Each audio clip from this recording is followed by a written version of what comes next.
ಮಹಾತ್ಮ ಗಾಂಧಿ ರಾಷ್ಟ್ರೀಯ ಗ್ರಾಮೀಣ ಉದ್ಯೋಗ ಖಾತ್ರಿ ಯೋಜನೆ ಮನ್ರೇಗಾ ಇದು 20 ವರ್ಷಗಳ ಹಿಂದೆ ಮನಮೋಹನ್ ಸಿಂಗ್ ಅವರು ಪ್ರಧಾನಮಂತ್ರಿ ಆಗಿರುವಾಗ ಡೈರೆಕ್ಟಿವ್ ಪ್ರಿನ್ಸಿಪಲ್ಸ್ ನಲ್ಲಿ ಇದ್ದಂತಹ ವಿಚಾರಗಳನ್ನು ಜನರ ಹಕ್ಕುಗಳನ್ನಾಗಿ ಮಾಡಿ ಅನೇಕ ಮೂಲಭೂತ ಸಮಸ್ಯೆಗಳಿಗೆ ಪರಿಹಾರ ಕೊಡ್ತಕ್ಕಂಥ ಪ್ರಯತ್ನವನ್ನು ಮಾಡಿದರು. Right to education, right to food, right to information, right to work, right to forest dwellers. ಹೀಗೆ ಸಾಮಾನ್ಯ ಜನರಿಗೆ, ಬಡವರಿಗೆ ಮತ್ತು ರೈತರಿಗೆ, ಸಣ್ಣ ರೈತರಿಗೆ ಈ ಹಕ್ಕುಗಳನ್ನು ಕೊಟ್ಟು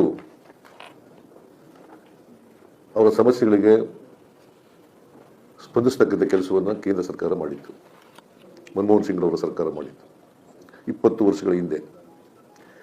ಅದರಲ್ಲಿ ಈ ಉದ್ಯೋಗ ಖಾತ್ರಿ ಯೋಜನೆ ಕೂಡ ಒಂದು, ರೈಟ್ ಟು ವರ್ಕ್. ಅದನ್ನು ಈಗ ರಿಪೀಲ್ ಮಾಡಿ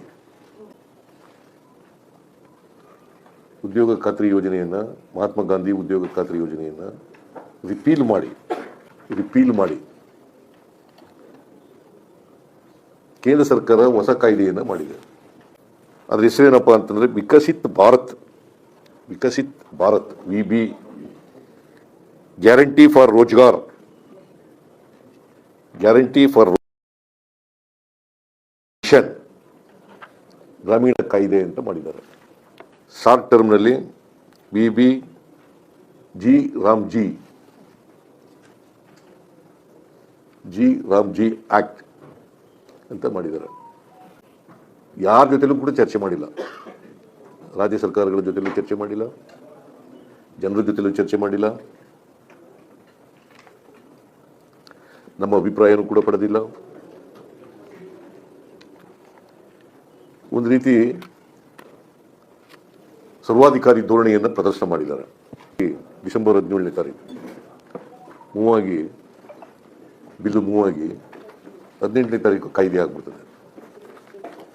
71.18 ಲಕ್ಷ ಆಕ್ಟಿವ್ ನರೇಗಾ ಕಾರ್ಮಿಕರಿದ್ದಾರೆ ಕರ್ನಾಟಕದಲ್ಲಿ. ಇದರಲ್ಲಿ 36.75 ಲಕ್ಷ ಮಹಿಳೆಯರು, 36.75 ಲಕ್ಷ ಮಹಿಳೆಯರು.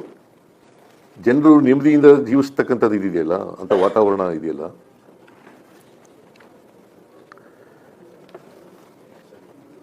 ಅಂತ ಕಾನೂನು ಮಾಡಿರ್ತಕ್ಕಂಥದನ್ನ ನಾಶ ಮಾಡ್ತಕ್ಕಂಥದ್ದೇ ಬಿಜೆಪಿಯವ್ರ ಕೆಲಸ. ಇದಕ್ಕೆ ಮಾರ್ಗದರ್ಶಕರು ಯಾರು ಗೊತ್ತಾ? ಬಿಜೆಪಿಯವರ RSS ಹಿಂದೆ ಇದ್ದಂಥ ಮನ್ರೇಗಾ ಕಾಯ್ದೆಯನ್ನು ನಾಶ ಮಾಡಿ, ಧ್ವಂಸ ಮಾಡಿ, ಅದರಿಂದ ಉಪಯೋಗ ಯಾರಿಗಾಗ್ತಾ ಇದೆ ಅಂದರೆ ಕಾರ್ಪೊರೇಟ್ ಕಂಪ್ನಿಗಳಿಗೆ. ರೈತರು, ಕೂಲಿ ಕಾರ್ಮಿಕರು ಕೃಷಿ ಕೆಲಸಗಳ ಜೊತೆಯಲ್ಲಿ ಮನ್ರೇಗಾ ಕೆಲಸಗಳನ್ನು ಕೂಡ ಮಾಡ್ಕೊತಾ ಇದ್ರು ಅವ್ರು ಇದ್ದಂಥ ಜಾಗದಲ್ಲೇ. ಆ ಮೂಲಕ ಹಳ್ಳಿಗಾಡಿನ ಆರ್ಥಿಕತೆಯನ್ನು ಕಟ್ತಾ ಇದ್ರು. ಒಂದು, ಅವ್ರು ಇದ್ದ ಜಾಗದಲ್ಲೇ ಕೆಲಸ ಸಿಕ್ತಿತ್ತು ಅವ್ರಿಗೆ, ಅವ್ರ ಮಕ್ಕಳುಗಳನ್ನು ಹತ್ತಿರದ ಶಾಲೆಗೆ ಕಳಿಸ್ಬೋದಾಗಿತ್ತು,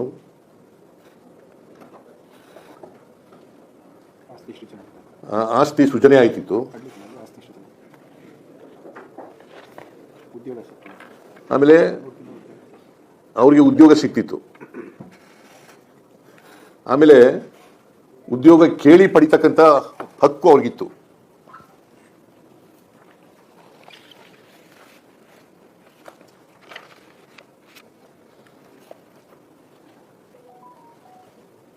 ಇವರು ಹಿಂದೇನೆ ಈ ಮನರೇಗಾ ಕಾಯ್ದೆ ಇಂಟ್ರೊಡ್ಯೂಸ್ ಆಯ್ತಲ್ಲ 20 ವರ್ಷಗಳ ಹಿಂದೆ ಮನಮೋಹನ್ ಸಿಂಗ್ ಅವ್ರ ಕಾಲದಲ್ಲಿ, ಆಗಲೇ ಬಿಜೆಪಿಯವರು ವಿರೋಧ ಮಾಡಿದ್ರು. ಆಮೇಲೆ ಬಿಜೆಪಿಯವ್ರ ಸಾಧನೆ ಏನಪ್ಪಾ ಅಂತಂದ್ರೆ, ಈಗ 11.5 ವರ್ಷ ಅಧಿಕಾರದಲ್ಲಿ ಇದ್ದಾರಲ್ಲ, ಅವ್ರ ಸಾಧನೆ ಏನಪ್ಪಾ ಅಂತಂದ್ರೆ ಯೋಜನೆಗಳನ್ನ ಹೆಸರು ಬದಲಾಯಿಸೋದು. ಈ ತರ 30 ಯೋಜನೆಗಳಿಗೆ ಹೆಸರುಗಳನ್ನು ಬದಲಾವಣೆ ಮಾಡಿದ್ದಾರೆ. ನಿರ್ಮಲ್ ಭಾರತ್ ಅಂತ ಇತ್ತು, ಅದನ್ನು ಸ್ವಚ್ಛ ಭಾರತ್ ಅಂತ ಮಾಡೋದು.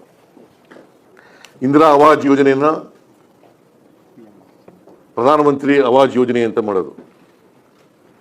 ಪಂಚವಾರ್ಷಿಕ ಯೋಜನೆಯನ್ನ ಎಂಥದ್ದು ಪ್ಲಾನಿಂಗ್ ಕಮಿಷನ್, ನೀತಿ ಆಯೋಗ ಮಾಡೋದು. ಈ ರೀತಿ ದೇಶದ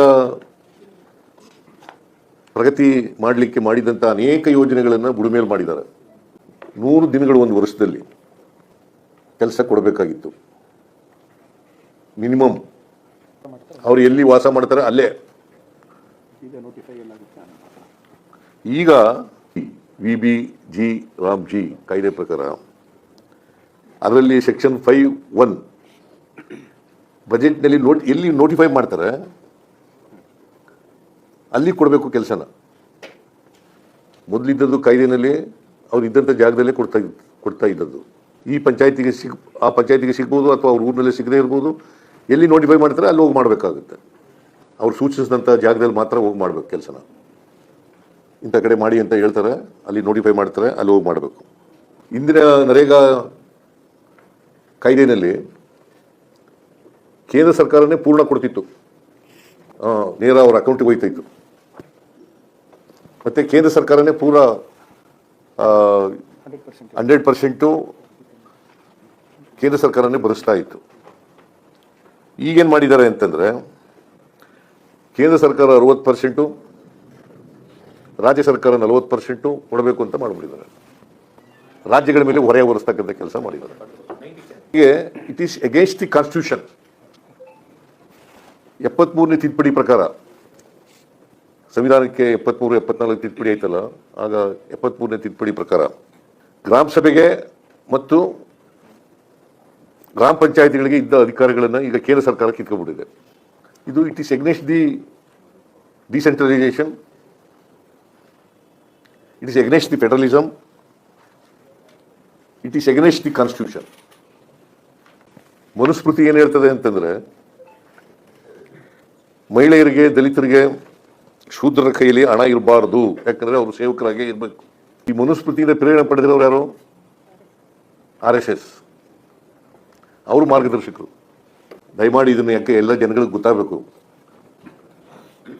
ಈ ಕಾಯ್ದೆಯಿಂದ ದುಷ್ಪರಿಣಾಮಗಳು ಏನಾಗ್ತಾ ಇದ್ದಾವೆ. ಈ ನಿರುದ್ಯೋಗದ ಪ್ರಮಾಣ ಹೆಚ್ಚಳ ದುಷ್ಪರಿಣಾಮ ನಂಬರ್ 1. ಕನಿಷ್ಠ ವೇತನದ ರಕ್ಷಣೆ ಇಲ್ಲದೆ ಕಾರ್ಮಿಕರು ಸಂಕಷ್ಟಕ್ಕೆ. ಕಾರ್ಮಿಕರ ಶೋಷಣೆ ಮತ್ತು ಒತ್ತಡ ಹೆಚ್ಚಳ. ಉದ್ಯೋಗದಲ್ಲಿ ಮಹಿಳೆಯರಿಗೆ ಪಾಲುದಾರಿಕೆ ಇಳಿಕೆ.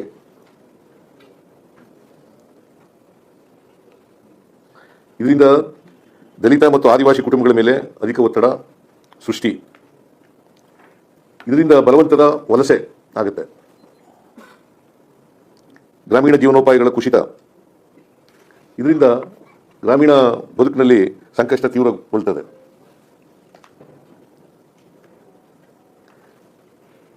ಇನ್ನೊಂದು ಬಹಳ ಮುಖ್ಯವಾಗಿ, ಪಂಚಾಯಿತಿಗಳು ಬರೀ ಅನುಷ್ಠಾನಗೊಳಿಸ್ತಕ್ಕಂಥ ಸಂಸ್ಥೆಗಳಾಗ್ತವೆ. ಸ್ಥಳೀಯ ಕಾಮಗಾರಿಗಳನ್ನು ನಿರ್ಧಾರ ಮಾಡತಕ್ಕಂಥ ಅಧಿಕಾರ ಇಲ್ಲ ಪಂಚಾಯಿತಿಗಳಿಗೆ. ಅವ್ರ ಜಮೀನುಗಳಲ್ಲಿ ಮಾಡ್ಕೋಬೋದಾಗಿತ್ತು. ಈ ಮಠ ಮಾಡೋದು, ಗಿಡ ನೆಡೋದು, ಬದು ಹಾಕೋದು, ಹೋಂಡ ನಿರ್ಮಾಣ ಮಾಡೋದು, ಇವೆಲ್ಲ ಕೆಲಸಗಳನ್ನೆಲ್ಲ ಅವ್ರವ್ರ ಜಮೀನುಗಳಲ್ಲೇ ಮಾಡಲಿಕ್ಕೆ ಅನುಕೂಲ ಆಗ್ತಿತ್ತು. ಈಗ ನೋಟಿಫಿಕೇಶನ್ ಮಾಡ್ತಾರೆ ಇಂಥ ಕಡೆ ಮಾಡಬೇಕು ಅಂತ. ರಾಜ್ಯ ಸರ್ಕಾರ ಬೇಡಿಕೆ ಏನಿಟ್ಟಿದೆ ಅಂತಂದರೆ, ಈ VBG ರಾಮ್ಜಿ ಯೋಜನೆಯನ್ನು ಸಂಪೂರ್ಣವಾಗಿ ರದ್ದು ಮಾಡಬೇಕು. ಮನ್ರೇಗಾ ಕಾಯ್ದೆಯನ್ನು ರೆಸ್ಟೋರ್ ಮಾಡಬೇಕು. ಬಡವರ, ದಲಿತರ, ಮಹಿಳೆಯರ, ಸಣ್ಣ ರೈತರ ಉದ್ಯೋಗದ ಹಕ್ಕನ್ನು ಪುನರ್ ಸ್ಥಾಪಿಸಬೇಕು. ಪಂಚಾಯಿತಿಗಳ ಸ್ವಯಂ ಆಡಳಿತದ ಹಕ್ಕನ್ನು ಮರುಸ್ಥಾಪಿಸಬೇಕು.